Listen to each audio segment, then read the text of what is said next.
Lieutenant Marcus Webb had always believed that the most dangerous aspect of interspecies diplomacy was the potential for catastrophic translation errors.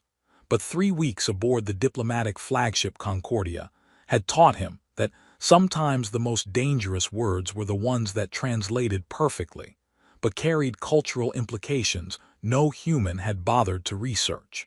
Standing in the ship's primary conference room, watching representatives from two species try to negotiate peace while carefully avoiding any gesture that might be interpreted as weakness, he wondered if his assignment as communications liaison would involve more anthropology than linguistics. "Lieutenant Webb," called Captain Torres from the coordination station, "we need you to review the cultural protocols for tomorrow's resource allocation discussions. The Velthari delegation has requested specific terminology adjustments that our standard translation systems aren't equipped to handle." Marcus activated his workstation and began analyzing the requested modifications, noting patterns that suggested the Velthari approach to diplomacy involved considerably more nuance than human negotiation styles typically accommodated. "Captain, these aren't just linguistic preferences. They're requesting modifications that change the emotional resonance of entire negotiation frameworks." "Meaning what exactly?" "Meaning that Velthari culture treats language as a form of emotional communication rather than just information transfer. The way we phrase resource allocation proposals could accidentally communicate aggression, submission, or personal attachment when we intend to express neutral commercial interest." As Marcus worked through the complex adjustments needed to prevent accidental diplomatic incidents, he became aware of his counterpart from the Velthari delegation, a tall, graceful woman whose silver hair seemed to catch and reflect the ship's lighting in patterns that created natural halos around her delicate features.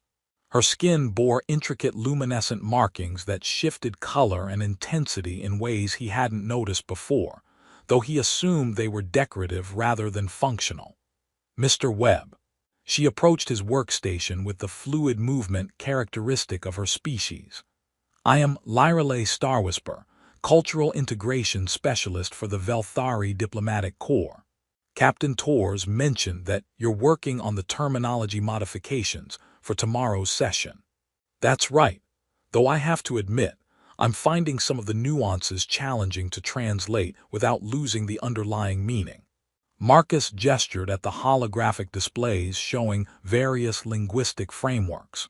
"Your people's approach to communication is considerably more sophisticated than our standard protocols anticipated. Perhaps we could collaborate on the translations."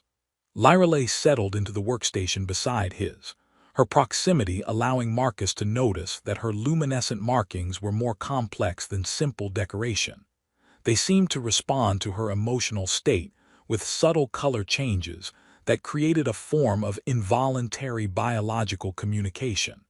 "I have extensive experience with human linguistic patterns, while you understand the cultural context that my people's requests are designed to address." Their collaboration over the following days established working patterns that transcended professional necessity and evolved into genuine partnership. Marcus found himself looking forward to their translation sessions, not just for the intellectual challenge of bridging cultural differences, but for Lyrale's insights into Velthari society that helped him understand the deeper currents underlying the peace negotiations. "The resource allocation discussions aren't really about mining rights," Lyrale explained during one of their evening work sessions, when the ship's diplomatic activity quieted enough for detailed conversation. "They're about establishing trust frameworks that could support long-term cooperation between our species. So the specific details matter less than the process of reaching agreement." "Exactly. For Velthari culture, the way decisions are made demonstrates the kind of relationship the participants want to create." Her luminescent markings shifted to warmer tones as she spoke, though Marcus assumed this was simply the result of comfortable conversation rather than anything with deeper significance. As their professional partnership developed, Marcus began using casual endearments during their late-night collaborative sessions, terms of affection that felt natural given their growing friendship, but which he intended as collegial warmth rather than personal attachment. Thanks for staying late to work on this, Lyreley. The cultural context you're providing is invaluable. It's my pleasure, Marcus. This kind of collaborative translation is far more rewarding than the formal diplomatic exchanges I usually coordinate. Their easy rapport made the intensive work of preventing diplomatic disasters feel less like professional obligation and more like shared adventure in cross-cultural understanding. Marcus found himself genuinely caring about Lyreley's perspectives and well-being, while she demonstrated increasing comfort with human customs and expressions that initially seemed foreign to her cultural background. The moment that changed everything occurred during a particularly challenging session, when they were working to resolve terminology that could either facilitate breakthrough in resource sharing or accidentally communicate territorial aggression that might restart active hostilities. "I think we've got it," Marcus announced after hours of careful linguistic adjustment. The phrasing acknowledges Velthari cultural concerns about resource stewardship while expressing human interests in sustainable development rather than exploitation. Lyreley studied the final translation protocols, her expression shifting from professional concentration to something approaching relief. "Marcus, this could actually work. You've managed to create language that satisfies both species' core values while establishing frameworks for genuine cooperation." "We've managed it," Marcus corrected, exhaustion and satisfaction making him more casually affectionate than usual. "Thanks for all your help, sweetie. I couldn't have figured this out without your cultural expertise." The effect was instantaneous and impossible to ignore. Lyreley's luminescent markings blazed bright red, spreading across her skin in patterns that seemed to pulse with their own internal light. Her eyes widened with an expression that combined wonder, terror, and something else Marcus couldn't identify but which seemed profoundly significant. "Lyreley, are you all right?" Yes, I'm fine."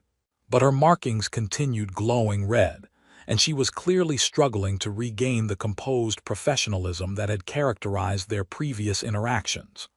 "Marcus, the term you used, sweetie, it carries particular significance in Velthari culture. I'm sorry if I offended you. I meant it as friendly appreciation, nothing more." Not offended, surprised. Lyreley's markings had begun to fade but remained noticeably brighter than their usual baseline luminescence. "Marcus, could you say it again?"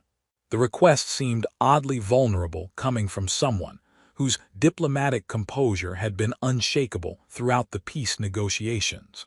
But something in her expression suggested that her question was more than curiosity about human linguistic customs. "Sweetie," Marcus repeated, watching as her bioluminescent response intensified even further while her entire demeanor shifted from professional colleague to something much more personal and complex. "Thank you," she whispered, her markings now pulsing with rhythmic patterns that seemed to echo the ship's own heartbeat. "Marcus, I believe we may have just created a situation that neither of our diplomatic protocols was designed to handle."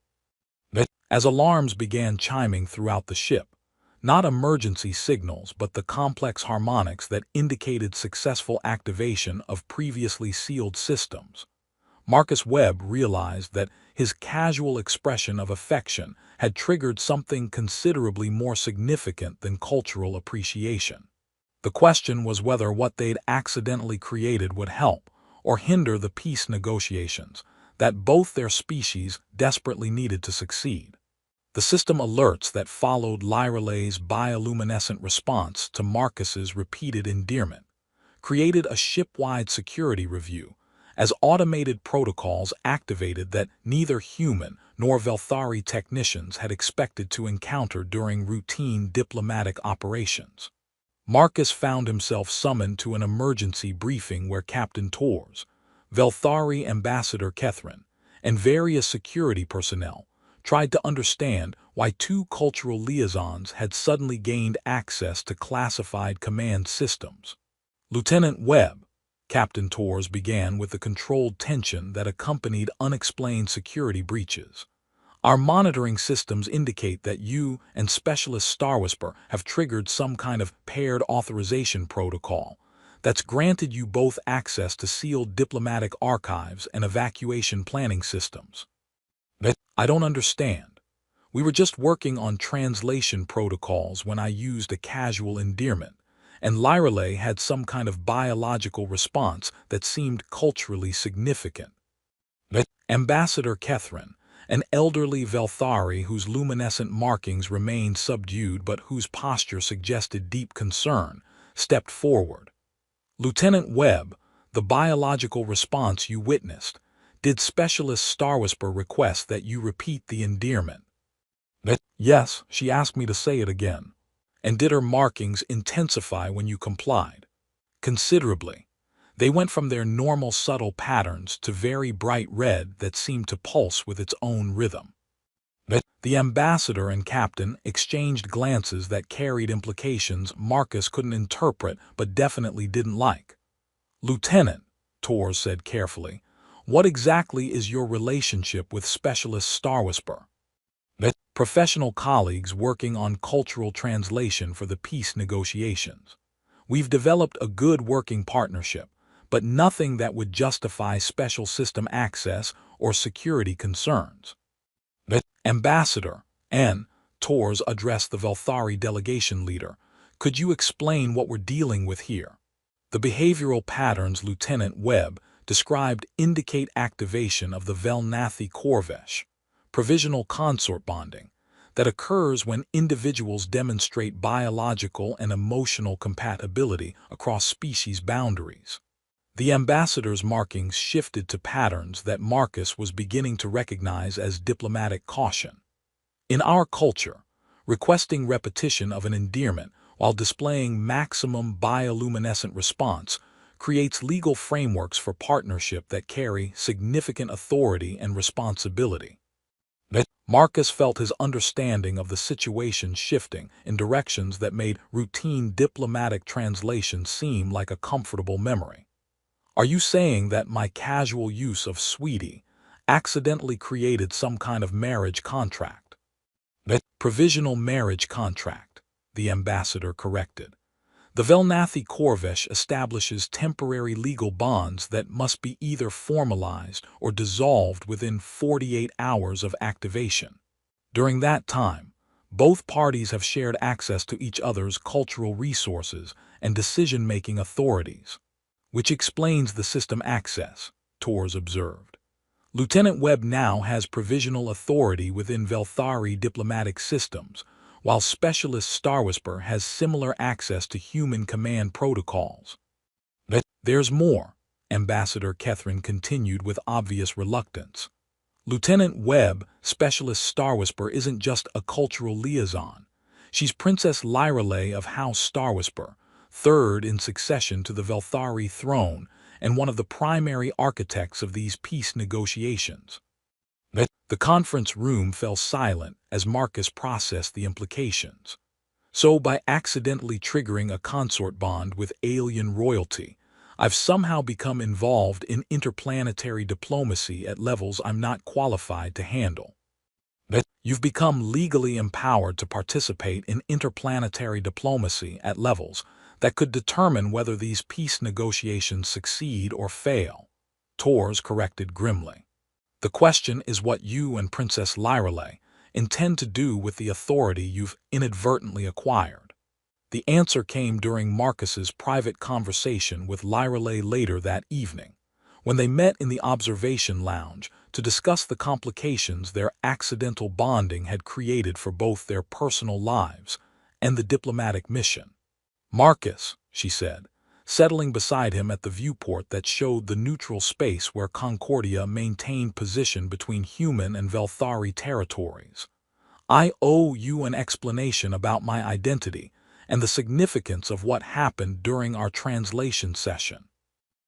I'm guessing that being alien royalty, involves more complexity than cultural liaison work typically requires.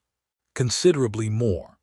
Lyralay's markings shifted to softer patterns that Marcus was learning indicated personal rather than professional conversation. The consort bond that we've triggered isn't just ceremonial. It creates shared consciousness that allows perfect coordination between bonded individuals, while granting each partner access to the other's cultural resources and decision-making authorities. So I can now access Velthari diplomatic systems, and I can access human command protocols, evacuation planning networks, and classified intelligence databases. Her expression grew troubled. Marcus, the shared access we've gained has revealed information that suggests these peace negotiations are being sabotaged by factions within both our species. What kind of sabotage? Lyralay activated a portable display that showed data streams Marcus recognized as intelligence reports, though the content made his stomach churn. Systematic attacks on refugee evacuation convoys, coordinated supply disruptions that prolong conflict in disputed territories, and what appears to be a joint human-Velthari operation that's been harvesting resources and populations from war zones while maintaining the appearance of continued hostilities. Someone's been profiting from the war while preventing peace. Multiple someones, representing significant commercial and political interests within both our governments. Lyralay's markings shifted to patterns that indicated anger mixed with determination. Marcus, the provisional consort bond has given us access to evidence that could expose war profiteering on a scale that involves the highest levels of both human and Velthari leadership. And if we choose to formalize the bond, we gain permanent access to the combined resources and authority needed to expose the conspiracy and implement genuine peace accords. But we also commit to lifelong partnership that transcends our individual identities or species loyalties. Marcus looked at the woman beside him, brilliant, beautiful, and carrying responsibilities he was only beginning to understand, while processing the choice between personal safety and cosmic justice that she was offering him. Lyralay, if these peace negotiations fail because of sabotage, what happens to both our species?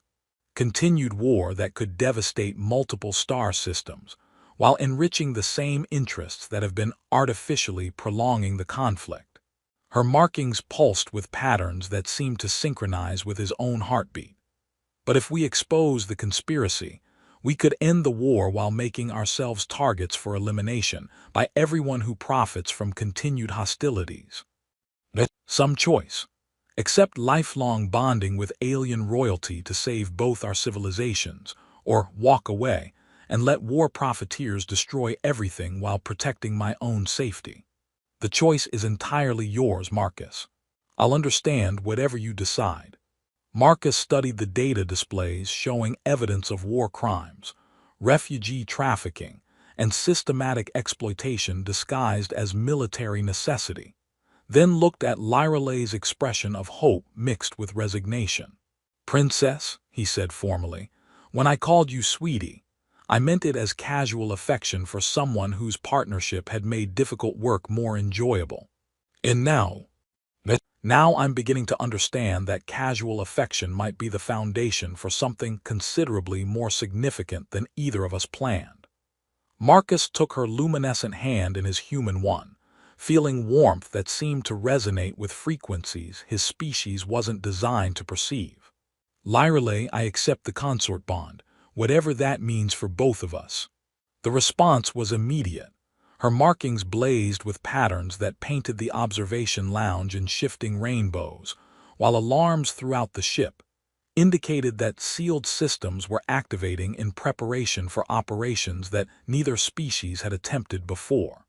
As they prepared for the formal bonding ceremony that would either save both their civilizations or make them permanent targets for forces that profited from continued conflict, Marcus reflected that diplomatic translation had proven more personally transformative than any career guidance counselor could have predicted.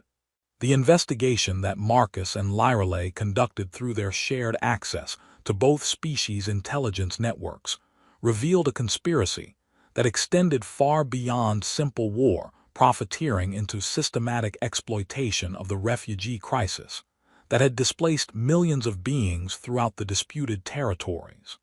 Working during the diplomatic mission's quiet periods, they used their combined authority to trace financial networks and communication logs that painted a disturbing picture of coordinated efforts to maintain profitable warfare, while eliminating witnesses to atrocities committed in conflict zones.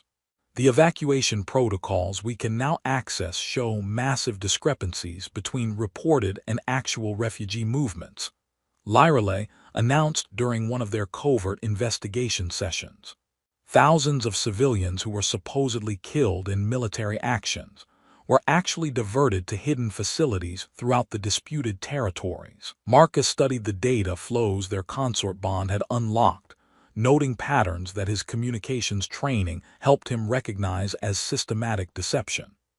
These shipping manifests show supply convoys that were listed as destroyed by enemy action, but the cargo tracking indicates the supplies reached destinations that don't appear in any official military databases.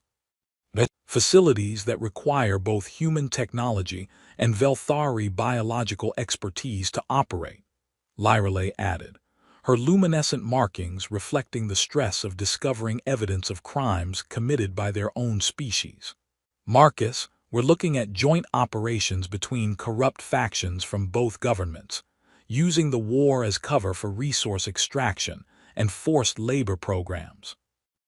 The conspiracy they uncovered involved military contractors from both species, who had been artificially prolonging the conflict, while harvesting everything valuable from the disputed territories, not just mineral resources, but populations that could be exploited for specialized labor in environments where their biological adaptations provided advantages that neither species could achieve alone. The communication logs show coordination between Admiral Chen from our fleet command and General Korthak from Velthari military intelligence, Marcus reported, feeling sick as he reviewed evidence of systematic betrayal. They've been sharing intelligence about refugee movements to ensure that evacuation convoys can be intercepted and diverted to labor facilities, while maintaining the appearance of continued hostilities to justify increased military spending and expanded operations in disputed territories, Lyrale confirmed grimly. Marcus, the scale of this operation involves tens of thousands of victims from both our species, plus the civilian populations caught in artificial conflict zones. Their shared consciousness through the consort bond proved crucial for coordinating the complex investigation needed to trace the full scope of the conspiracy. Marcus's human analytical training, combined with Lyrale's understanding of Velthari cultural networks, allowed them to recognize patterns that neither could have identified independently. The financial records show payments flowing between human defense contractors and Velthari noble houses that officially support continued warfare, Marcus discovered, tracing monetary flows that had been carefully hidden through multiple shell companies.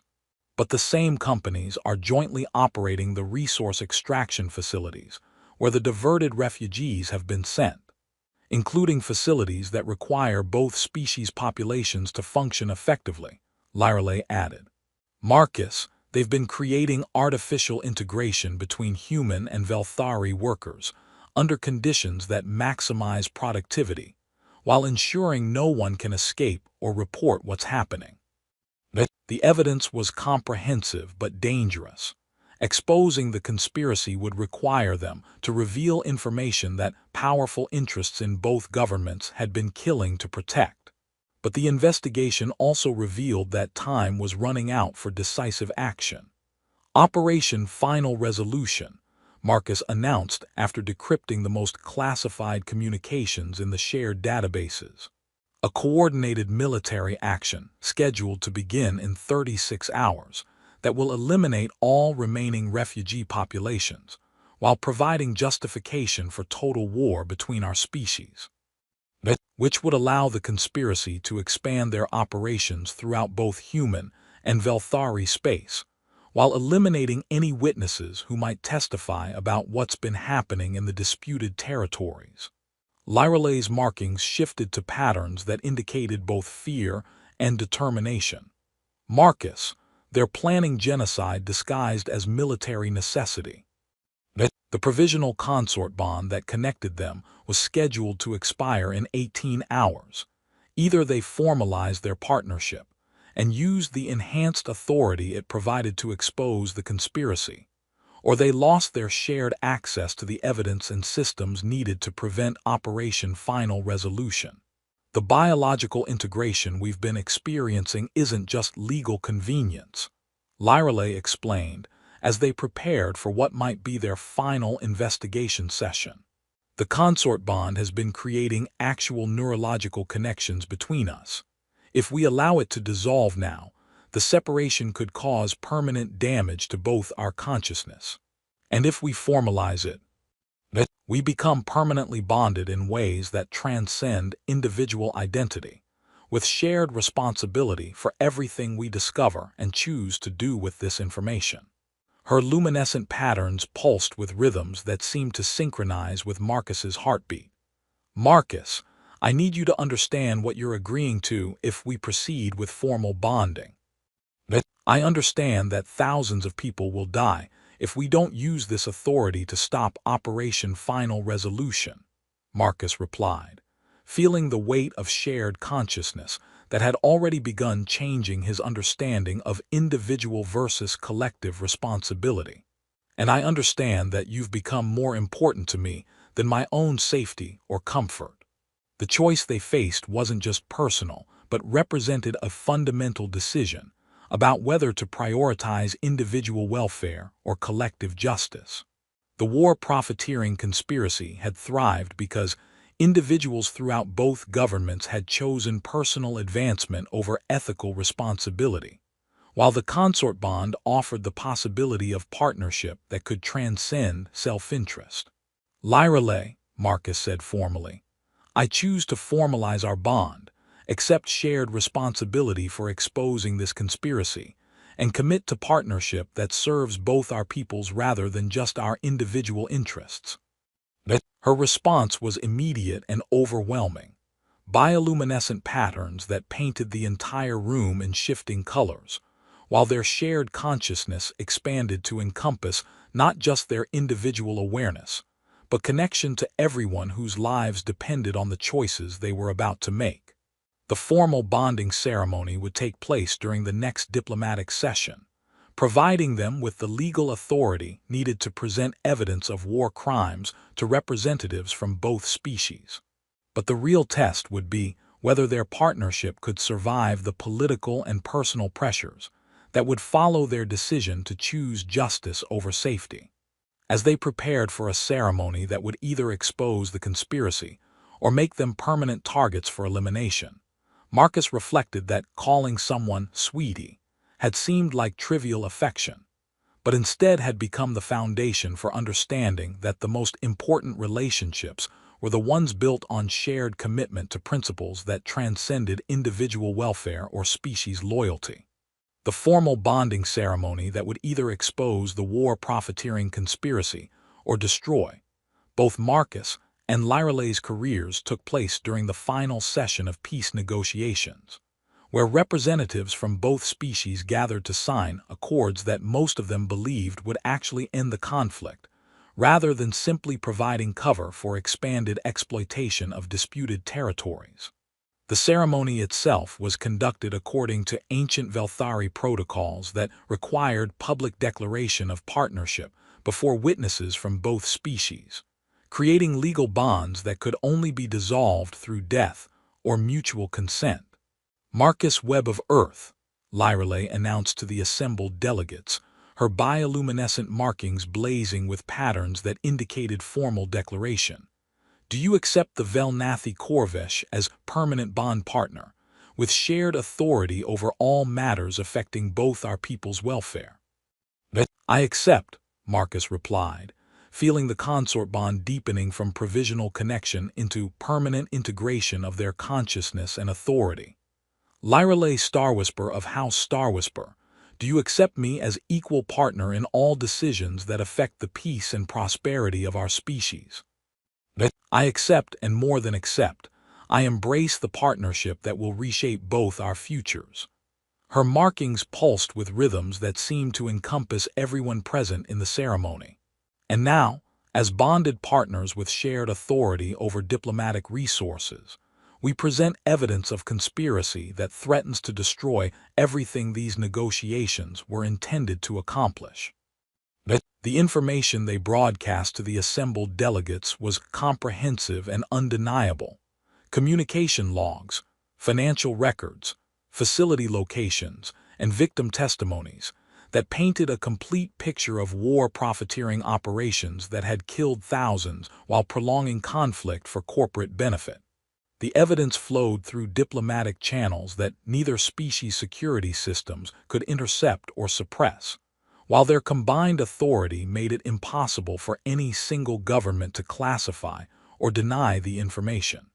Operation Final Resolution, Marcus announced as holographic displays showed the planned elimination of refugee populations, was scheduled to begin in 8 hours. The coordinated military actions would have provided justification for total war, while eliminating witnesses to systematic atrocities committed by joint human-Velthari operations in disputed territories. The response was immediate and galaxy-spanning. Military units throughout both species' command structures received orders to secure the hidden facilities and rescue surviving victims, while arrest warrants were issued for the corporate executives and military officers identified in the conspiracy communications. But more importantly, the peace negotiations themselves were transformed from diplomatic theater into genuine cooperation, as both species realized that their real enemies weren't each other, but the interests that had been manipulating them into profitable conflict. The refugees who were diverted from evacuation convoys are being located and rescued as we speak, Lyreley reported as updates flowed through their shared consciousness. Admiral Chen and General Korthak are in custody, along with 43 other military and corporate officials from both our species. The ceremony that had begun as formal bonding evolved into something unprecedented in interspecies relations, a wedding that simultaneously served as war crimes tribunal and peace treaty signing. With Marcus and Lyreley exchanging vows that were both personal commitments and political statements about the possibility of cooperation, transcending the artificial barriers that war profiteers had used to maintain profitable divisions. I promise, Marcus said, holding Lyreley's luminescent hands while surrounded by representatives who were witnessing both a marriage and the exposure of systematic governmental corruption, to honor our bond not just as personal partnership, but as proof that different species can work together for justice rather than just individual or tribal advantage. I promise, Lyreley replied, her markings creating patterns that seemed to encompass everyone present, to use our shared authority in service of peace that serves all peoples rather than just the powerful, and to remember that the strongest bonds are the ones built on shared principles rather than just personal affection. The interruption that validated their decision came as rescue ships began arriving at the Concordia Asterisk, carrying refugees freed from the hidden facilities where they'd been held for months or years of forced labor. Their testimonies provided the final proof of systematic exploitation, while demonstrating that the peace negotiations were succeeding despite comprehensive sabotage. 6 months later, Marcus stood in his office at the Human Velthari Cooperative Headquarters, reviewing integration reports from joint colonies, where both species worked together to rebuild territories devastated by artificial warfare. His partnership with Lyreley had evolved from accidental bonding into genuine love that served as the foundation for diplomatic cooperation that neither government had believed possible. Marcus, Lyreley called from their shared workspace, her bioluminescent patterns reflecting contentment as she reviewed successful resettlement programs for war refugees. The Centauri colonies are requesting consultation on establishing their own interspecies cooperation protocols. Based on accidental endearment bonding, Marcus asked with a grin that had become his standard response to requests for advice about replicating their unique diplomatic breakthrough, based on the principle that genuine partnership can accomplish what individual effort cannot, and that sometimes the most important political changes begin with personal connections that transcend artificial boundaries. Lyreley replied, her markings shifting to patterns that indicated both professional satisfaction and personal affection. Their relationship had become a model for cooperation that extended far beyond diplomatic necessity into genuine integration of different approaches to problem-solving and community building. The consort bond that had begun with casual endearment had evolved into partnership that proved different species could not only work together, but create solutions that neither could achieve independently. And the war crimes prosecutions. Final sentencing next week. Complete justice for the victims, full reparations for affected families, and new interspecies treaties that make the kind of exploitation we exposed legally impossible in the future. Lyreley's markings pulsed with satisfaction that combined personal happiness with professional accomplishment. Marcus, the partnership protocols we've developed are being implemented throughout human and Velthari space as the foundation for genuine cooperative relationships. As evening settled over the headquarters complex that had become a symbol of successful interspecies integration, Marcus reflected on how a simple moment of casual affection had transformed not just his own life, but the relationship between two entire civilizations. Do you ever wonder what would have happened if I hadn't called you sweetie that night? He asked, watching ships arrive from across the galaxy carrying beings who wanted to study their cooperation model. I try not to think about it, Lyreley replied, her hand finding his as they looked out at the bustling community where humans and Velthari lived and worked together as equals. We'd have continued our professional translation work. The peace negotiations might have failed due to sabotage, and thousands of people would have died in Operation Final Resolution, while the war profiteers expanded their operations.